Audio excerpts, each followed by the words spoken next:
Obviously, the freight market always corrects itself eventually, right? Pendulum will swing each way and then the other. But in this case, curious your thoughts on if it's a little bit different since barriers to entry have been added. It will be harder to add capacity than it has been in the past, certainly for brokers, certainly harder for small carriers, both to get freight based on, the Montgomery ruling, but then also based on fraud concerns. And then secondly, the one thing that does, in my opinion, help keep trucking companies from overcorrecting in a strong market like this is driver turnover, and that it certainly gets harder to recruit. Do you have any thoughts on that? And if this time it will be different based on those changes compared to prior freight, cycles where it has been demand driven versus, in this case, lack of capacity driven? So I think supply will be added more slowly, certainly than in, let's say, 2017 and especially the 2018, 2019 period. And we're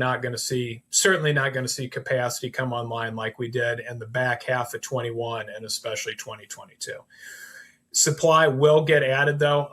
You can see that right now, the new truck orders, new Class 8 truck orders, even accounting for clarity finally coming out from where the EPA is at on nitrous oxide, you're still seeing new orders are far too strong to be just purely equipment replacement. This is intention to expand capacity.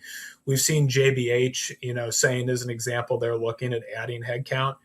So I think it'll be a slower process, but that capacity will come online. It's just going to take time, and it may take all through 2027. That's where we have to watch that demand side very closely, because anything that would start to, cause that demand side to weaken, that would be the big concern there. So, my view is I think the market will probably be fairly close to normalized by about the back half of 2027. I don't think you're going to see capacity as tight as it is today a year from now.